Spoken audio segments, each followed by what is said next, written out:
The Ultimatum. The message came on a quiet Tuesday morning, shattering humanity's illusion of solitude in the cosmos. Every screen on Earth flickered to life simultaneously, displaying a face that was decidedly not human. The being had gray, mottled skin, 4 glowing eyes, and a mouth that seemed to writhe with tentacles.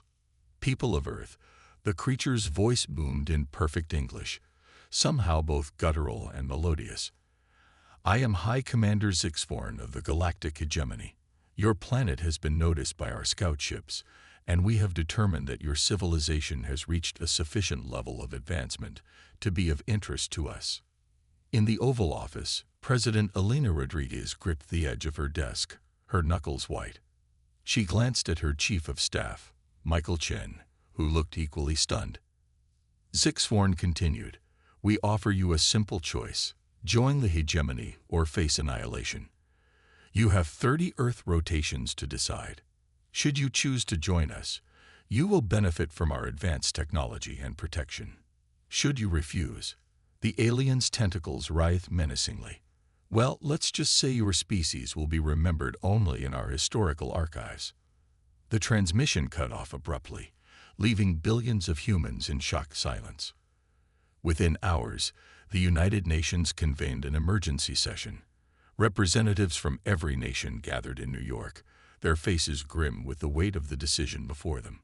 "We cannot simply capitulate to these demands," thundered the Russian delegate, pounding his fist on the podium. "Humanity has faced threats before, and we have always prevailed. But never a threat like this," countered the delegate from India, her voice calm but tinged with fear. "We have no idea of their technological capabilities. For all we know, they could wipe us out with the push of a button." Debates raged for days, with opinions divided between those who advocated for immediate surrender and those who insisted on defiance. As the arguments grew more heated, an unexpected voice cut through the chaos. Dr. Amelia Cho, a brilliant physicist from South Korea, stepped up to the microphone. "Distinguished delegates," she began, her voice steady despite the trembling in her hands, "I believe I have a solution that could save humanity without surrendering our autonomy." The room fell silent as Dr. Cho outlined her plan. She proposed using Earth's most advanced quantum computers to analyze the alien transmission, searching for hidden weaknesses or inconsistencies in their technology. "If we can find a vulnerability," she explained, "we might be able to develop countermeasures. But more importantly, we need to show these aliens that humanity is not to be trifled with. We need to demonstrate our strength, our ingenuity, and our unwillingness to bow to threats." As murmurs of agreement spread through the assembly, President Rodriguez stood up. "Dr. Cho's plan has merit," she declared, "but we need to do more. I propose we launch a diplomatic mission to meet these aliens face to face. We'll show them that humans are not easily intimidated, and we're capable of more than they might expect." The assembly erupted in a mix of cheers and concerned whispers. It was a bold move, potentially dangerous, but it offered a chance to gather crucial intelligence about their would-be conquerors. Over the next week, Earth's brightest minds worked tirelessly. Dr. Cho led a team of scientists and engineers in analyzing every frame of the alien transmission, while military strategists from around the world collaborated on defensive plans. Meanwhile, a diplomatic team was assembled, led by Ambassador Saren Kruma, a respected negotiator known for her sharp mind and unflappable demeanor. She was joined by Dr. Ravi Patel, an exobiologist, and Major Jack Harper, a decorated soldier with experience in hostile negotiations. As the team prepared for their unprecedented journey, Earth's governments worked to keep panic at bay. Public announcements stressed unity and resilience, reminding people of humanity's long history of overcoming seemingly insurmountable odds. In labs and factories around the world, production ramped up on experimental weapons and defensive systems. Old rivalries were set aside as nations shared their most closely guarded technological secrets, all in service of humanity's survival. On the eve of the diplomatic mission's departure, President Rodriguez addressed the world. "My fellow humans," she began, her voice steady and resolute, Tomorrow, we take our first step into a larger universe. It is a step we take not in fear, but in strength. We go to meet these aliens not as supplicants, but as equals. We will listen to their demands, but we will also make our own position clear. Earth is our home, and we will defend it with every fiber of our being." She paused, her eyes scanning the camera as if meeting the gaze of every person watching. The galactic hegemony thinks they can bully us into submission. They believe we will cower in fear at their advanced technology, but they have gravely underestimated the human spirit.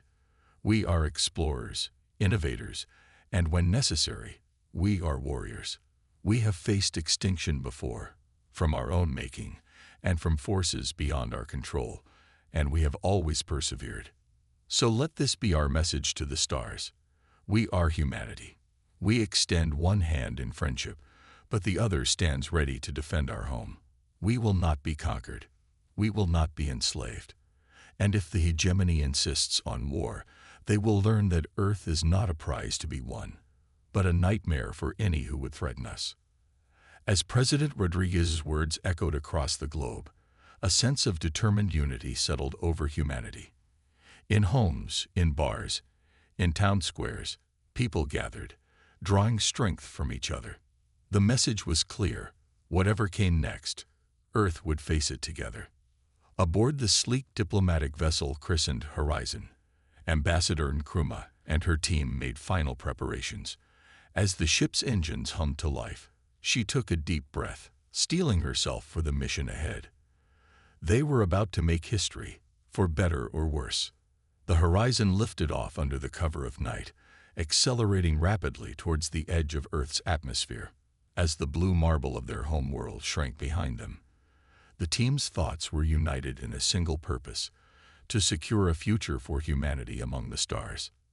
Little did they know, their journey would set in motion a chain of events that would shake the very foundations of the galaxy.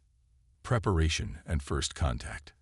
As the Horizon sped towards its rendezvous with the galactic hegemony, Earth was a hive of feverish activity. The planet's inhabitants, once divided by borders and ideologies, now found themselves united by a common purpose: survival.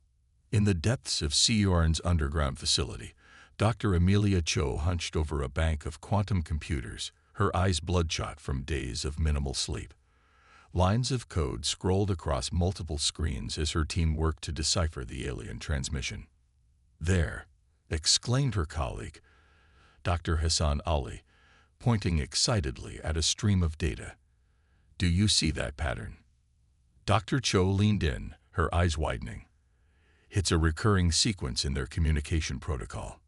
If we can isolate it, we might be able to create a backdoor into their systems," Dr. Ali finished, his fingers flying across the keyboard. As the scientists made their breakthrough, military bases around the world hummed with activity. In a secret facility beneath the Nevada desert, General Laura Chen oversaw the integration of experimental plasma weapons into fighter jets. "How's the power output?" she asked, watching as technicians swarmed around a sleek black aircraft. "Stable, ma'am," replied a young engineer. "The new containment field is holding. These babies pack enough punch to take down a small moon." General Chen allowed herself a small smile. "Let's hope it's enough to make the aliens think twice about messing with us." Meanwhile, in orbit, the International Space Station had been transformed into a command center for Earth's fledgling Space Defense Force. Astronauts worked alongside military personnel, retrofitting the station with advanced sensor arrays and prototype shield generators. Colonel Yuki Tanaka floated in the observation module, her eyes fixed on the vast expanse of space. "Any sign of the Horizon?" she asked her communications officer. "Negative, Colonel. They've maintained radio silence as planned, but our long-range sensors show they're on course for the designated meeting point." Tanaka nodded, a mixture of pride and concern etched on her face. The fate of humanity rested on the shoulders of Ambassador Nkrumah and her team. She silently prayed for their success. Aboard the Horizon, Ambassador Sarah Nkrumah sat in her quarters, reviewing diplomatic strategies. The door chimed, and Dr. Ravi Patil entered carrying a tablet. "Ambassador, I've been analyzing the biological data we gleaned from the alien transmission," he said, his voice tinged with excitement. "Their physiology suggests they evolved in an environment with higher gravity and lower oxygen levels than Earth. This could give us a tactical advantage if negotiations go south." Nkrumah raised an eyebrow. "Let's hope it doesn't come to that, Doctor. But good work. Any insight could be crucial."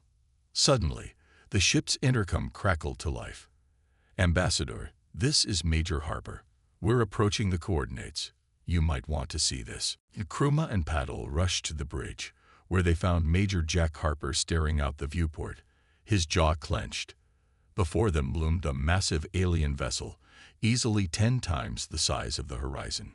Its surface was a shifting pattern of iridescent scales, giving the impression of a living, breathing entity.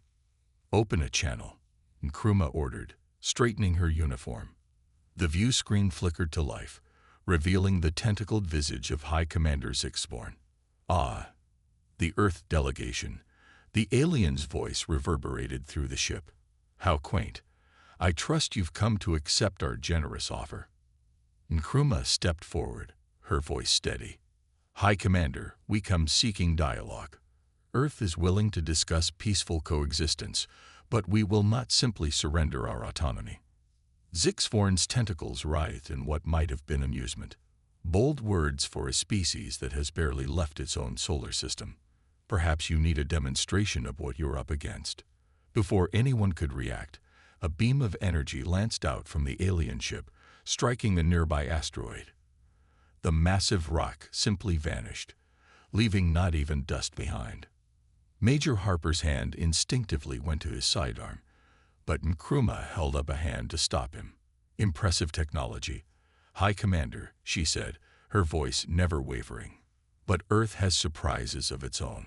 We've analyzed your transmission and found interesting vulnerabilities." For the first time, Zixvorn's composure seemed to falter. "Impossible. Your primitive systems couldn't possibly." "Oh, but we did," Nkrumah interrupted, allowing herself a small smile. "We're more resourceful than you give us credit for. Now shall we discuss terms as equals, or would you prefer to continue with empty threats?" A tense silence filled the bridge as the two leaders stared each other down. Finally, Zixvorn spoke, his voice a mix of anger and grudging respect. "Very well, Ambassador. You've earned the right to negotiate. But know this, the hegemony does not take kindly to defiance." As the diplomatic talks began in earnest, neither side was aware of the wheels already in motion back on Earth. Dr. Cho and her team had not only cracked the alien communication code, but had begun implementing a daring plan. Using the quantum entanglement principles they'd discovered, they were slowly but surely infiltrating the hegemony's vast network. In military bases around the world, soldiers and pilots trained day and night on simulators based on the scant data they had on alien technology. Factories worked around the clock, producing weapons and defenses that merged human ingenuity with reverse-engineered alien tech. And in low Earth orbit, a fleet of hastily constructed fighters stood ready, piloted by the best Earth had to offer. They were the last line of defense, a testament to humanity's unwillingness to go quietly into the night. As Ambassador Nkrumah continued her delicate dance of diplomacy aboard the alien vessel, she was acutely aware of the weight on her shoulders. Every word, every gesture could mean the difference between peace and annihilation. But she also knew that behind her stood a united Earth, ready to fight with everything they had if diplomacy failed. The next few hours would determine the fate of humanity. Would they emerge as a respected member of the galactic community, or would they be forced to show the hegemony why it was a grave mistake to underestimate the human spirit? Only time would tell, and time was running out. The battle begins. The diplomatic talks aboard the hegemony vessel had stretched for hours, a tense back and forth that left both sides frustrated. Ambassador Nkrumah had managed to buy Earth some time, but it was clear that the aliens had no intention of treating humans as equals. As the horizon made its way back to Earth, the crew's mood was somber. They're not backing down, Nkrumah reported to the United Nations via a secure channel. We need to prepare for the worst.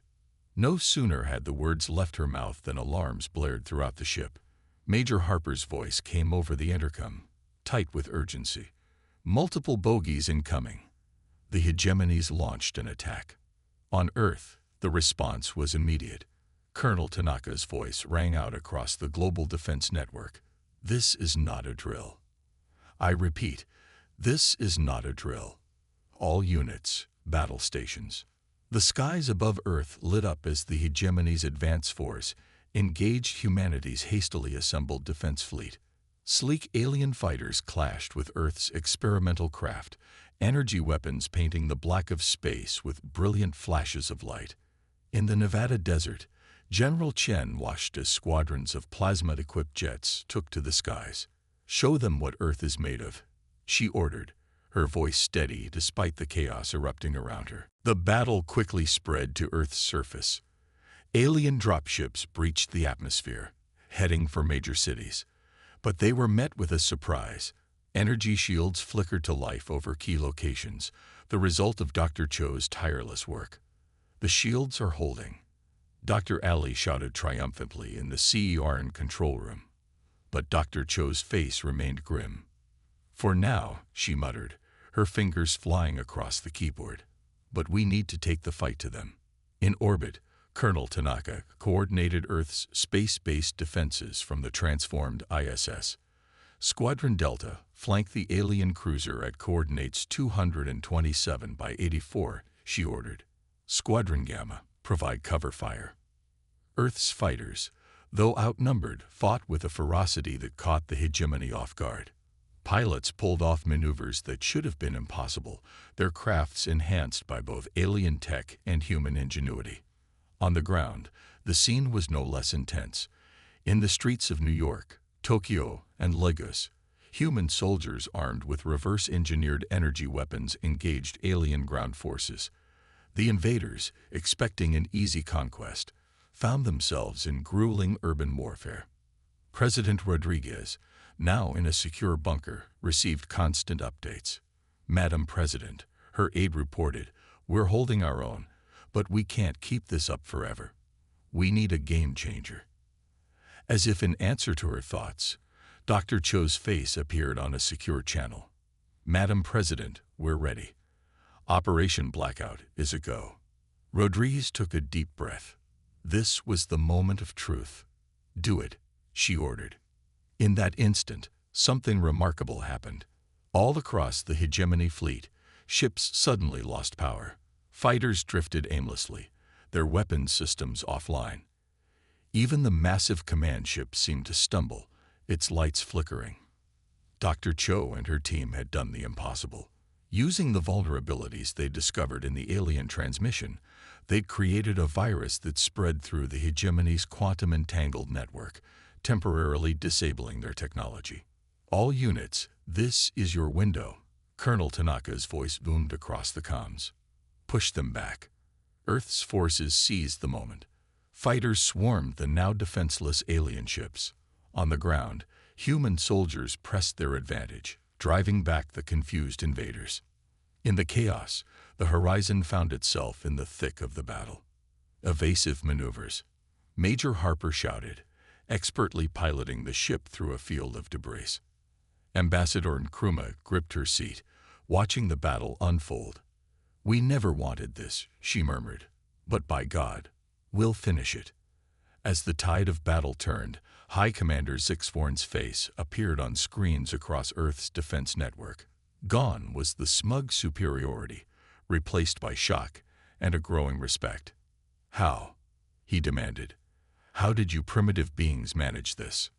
President Rodriguez stepped into view, her eyes steely. You made a crucial mistake, Commander. You assumed that because we hadn't spread across the stars, we were weak. You forgot that confined to a single world, we had to become strong, innovative, and fiercely protective of our home. She leaned closer to the camera. This is your one chance, Zixvorn. Withdraw your forces now or face complete defeat. Earth is not to be trifled with. For a long moment, Silence reigned across the battlefield. Then, slowly, the hegemony ships that could still move began to retreat. A cheer went up from Earth's defenders, but the leaders knew this was far from over. As the last alien ship disappeared from Earth's sensors, an emergency meeting was called. The planet had won this battle, but the war was just beginning. Humanity had revealed its strength, and now they needed to prepare for the hegemony's inevitable return. In the depths of space, aboard his battered flagship, High Commander Zixvorn seethed with a mixture of rage and begrudging admiration. These humans had proven to be far more than anyone in the hegemony had anticipated. He began to compose a message to the Galactic Council. The situation on Earth would require special attention.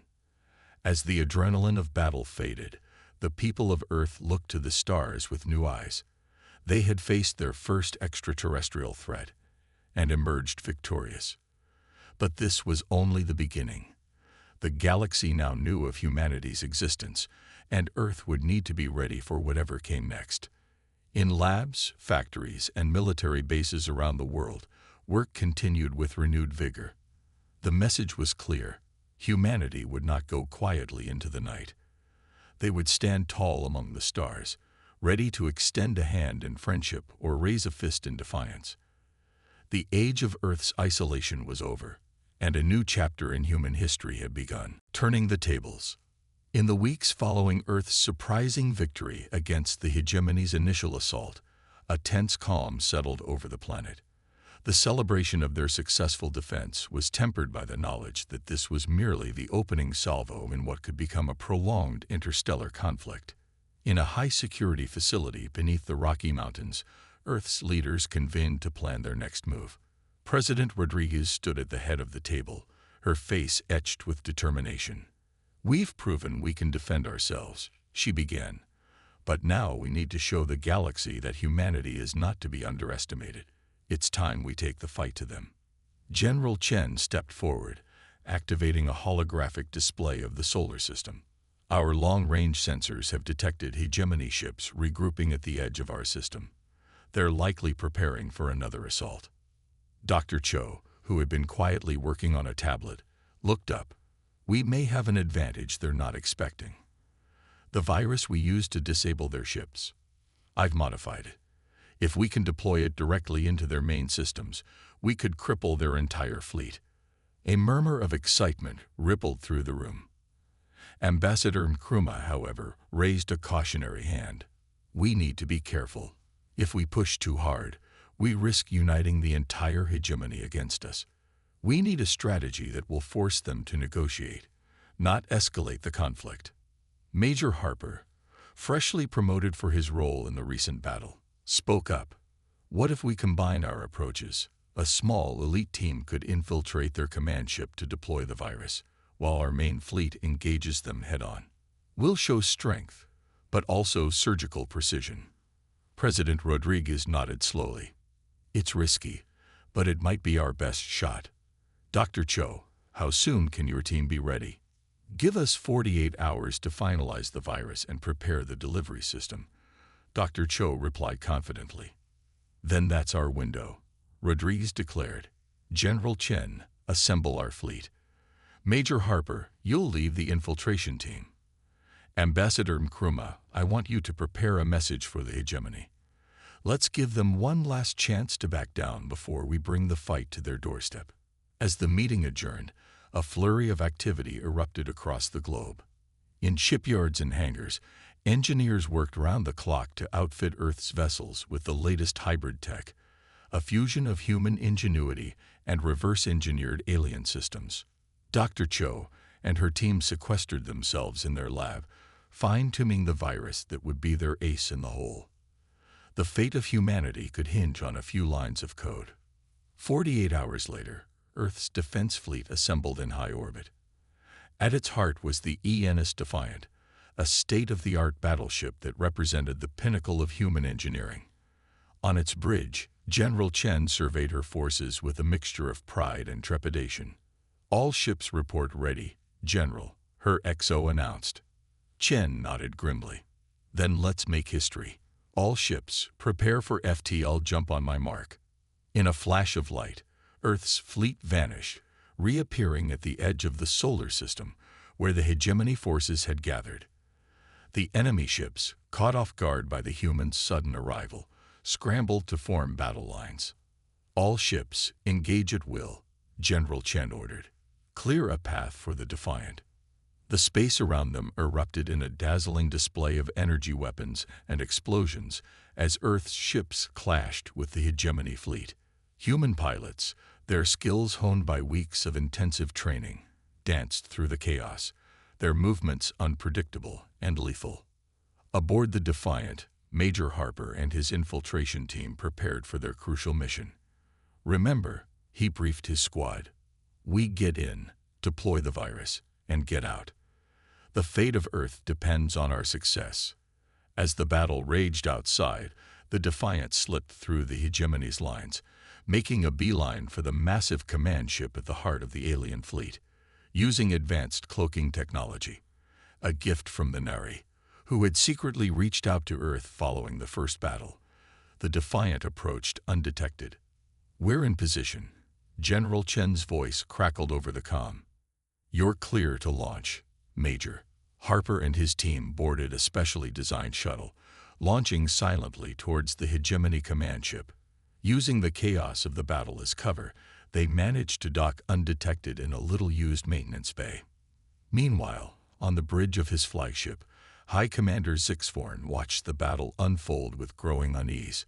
These humans were fighting with a level of coordination and technology that should have been beyond them. Something wasn't right. As Harper's team made their way through the alien vessel, Dr. Cho's voice came through their secure comms. Remember, you need to reach the main computer core. Once there, insert the drive and let the virus do its work. The human soldiers moved swiftly and silently, their path cleared by the Nari's intelligence. When they finally reached the computer core, however, they found it heavily guarded. Looks like they learned from last time, Harper muttered. All right, team, this is it. For Earth. What followed was a fierce firefight in the heart of the alien ship. Human determination and ingenuity clashed with alien technology and numbers. In the end, it was a close thing, but Harper managed to reach the core and insert the drive. For a moment, nothing happened. Then, alarms began to blare throughout the ship. Systems started shutting down, and the massive vessel began to drift. On the bridge, Zixforn watched in horror as ship after ship in his fleet went dark. What is happening? He roared. That's when Ambassador Mkruma's face appeared on his view screen. High Commander, she said, her voice calm but firm. Your fleet is now under our control. We have the ability to destroy every ship here, but that is not our way. Instead, we offer you a choice. Withdraw permanently from Earth space and recognize our sovereignty, or face total defeat. Zixforn, his tentacles writhing in agitation, realized he was out of options. With his fleet disabled and Earth's forces still battle-ready, there was only one choice. We withdraw, he said, the words bitter in his mouth. As the hegemony fleet retreated, leaving Earth's solar system behind, cheers erupted across the human ships. They had not just defended their home. They had forced one of the galaxy's great powers to acknowledge them as equals. Back on Earth, President Rodriguez addressed a jubilant global audience.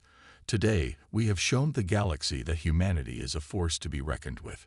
We come in peace, but we will fiercely defend our home and our rights. Let this be a message to all. Earth is ready to take its place among the stars.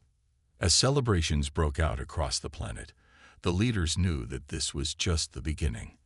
Earth had won its independence, but now they would need to navigate the complex politics of a wider galactic community. The future was uncertain, but one thing was clear. Humanity would face it united, innovative, and unafraid. A new galactic order. In the months following Earth's decisive victory over the hegemony, the planet buzzed with a mixture of excitement and apprehension.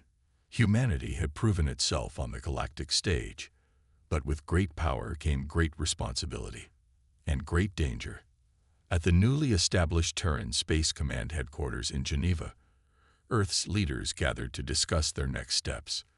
The room was a blend of military uniforms, lab coats, and diplomatic attire, a visual representation of the unified front that had brought them this far. President Rodriguez opened the meeting. "We've received communication from the Galactic Council. They've requested Earth's presence at an emergency session." Ambassador Nkrumah leaned forward. "This is unprecedented. No species has ever been invited to the Council so quickly after first contact." "They fear us," General Chen stated bluntly. "We've done what no other race has. We've stood up to the hegemony and won." Dr. Cho, her eyes bright with the possibilities, chimed in. "This is our chance to reshape galactic politics, to create a more equitable system." Major Harper, now Colonel Harper, nodded in agreement. "But we need to be careful. We've made enemies, and there will be those who want to see us fall." President Rodriguez surveyed the room, a small smile playing on her lips. "Then we'll give them a show they'll never forget." Ambassador Nkrumah, "Assemble your team. We're going to the Galactic Council."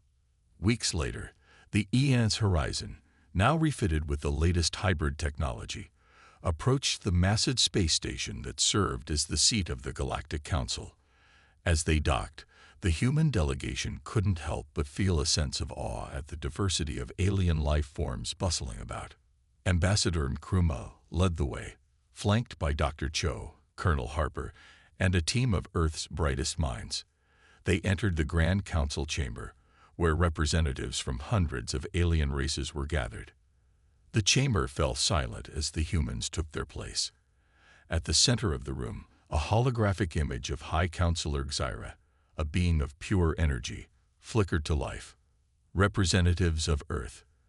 Xyra's voice resonated. "You stand before this council as both an anomaly and a catalyst.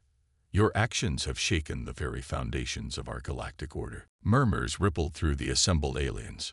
Nkrumah stepped forward, her voice clear and confident. "High Counselor, esteemed members of the Galactic Council, we come before you not as conquerors, but as seekers of peace and equality." She paused, letting her words sink in. "For too long, the hegemony has ruled through fear and intimidation. We propose a new way forward, a galactic community based on mutual respect and cooperation." The chamber erupted in a cacophony of alien voices, some supportive, others outraged. From the hegemony section, High Commander Zixforn's tentacles writhed in barely contained fury. "You dare," he hissed. "You, who have barely left your own star system, presume to lecture us on galactic governance." Dr. Cho stepped forward, her eyes gleaming with determination. "We may be new to the galactic stage, but we bring fresh perspectives and innovations. Already, we've made breakthroughs in quantum entanglement that could revolutionize interstellar communication." She activated a holographic display, showcasing some of Earth's recent technological advancements. The council members leaned in, their interest piqued. Colonel Harper spoke next, his voice carrying the weight of Earth's military might. "We've proven we can defend ourselves, but we'd rather build bridges than walls. We propose a new interstellar defense initiative, one that protects the rights of all sentient beings, not just the powerful." As the debate raged on, it became clear that Earth's proposals were gaining traction. Many of the smaller, often overlooked races saw in humanity a chance for a more equitable galaxy. High Counselor Xyra raised a glowing appendage, silencing the chamber. "It is clear that the arrival of Earth has sparked a long overdue discussion. We will take time to consider these proposals." The deliberations lasted for days. Earth's delegation worked tirelessly, building alliances, addressing concerns, and showcasing the unique blend of innovation and determination that had allowed them to stand up to the hegemony. Finally, the Council reconvened for its decision. High Counselor Xyra's form pulsed with energy as they spoke. "After much deliberation, this Council has decided to embrace change. Earth will be granted a seat on the Galactic Council, and we will begin the process of reforming our interstellar governance. The chamber erupted in a mix of cheers and protests. Ambassador Nkrumah stepped forward once more. "We thank the Council for this honor. Earth pledges to work tirelessly towards a more just and prosperous galaxy for all." As the human delegation prepared to return home, they knew this was just the beginning. They had won a seat at the table, but the real work of reshaping the galaxy was just beginning. Back on Earth, the news was met with jubilation and a sense of profound responsibility. Humanity had taken its first steps into a larger universe, and they were determined to make their mark. In the years that followed, Earth became a hub of interstellar diplomacy and innovation. The planet's unique history of overcoming divisions to unite against external threats made humans particularly skilled mediators in galactic disputes. Dr. Cho's quantum entanglement breakthroughs led to the creation of a faster, more secure galactic communication network. Colonel Harper's defense initiative evolved into a peacekeeping force that protected the rights of all sentient beings. And Ambassador Nkrumah, now serving as Earth's first Galactic Council member, worked tirelessly to build a more equitable interstellar community. It wasn't always easy. There were setbacks, conflicts, and moments of crisis. But each time, humanity's spirit of innovation, determination, and unity shone through. As alien ships became a common sight in Earth's skies and humans ventured out to distant worlds, the people of Earth looked to the stars not with fear, but with hope and excitement. They had found their place in the cosmos, and the galaxy would never be the same. The message that had once threatened Earth's very existence, "Join or be destroyed," had become a rallying cry for a new era of galactic cooperation. Humanity had not just joined the galactic community, they had helped to reshape it, proving that even the youngest races could have the wisdom to lead. As the sun set on this new era of human history, the stars seemed to shine a little brighter, full of promise and possibility. The universe was vast, but humanity was ready for the challenge. Their journey among the stars had only just begun.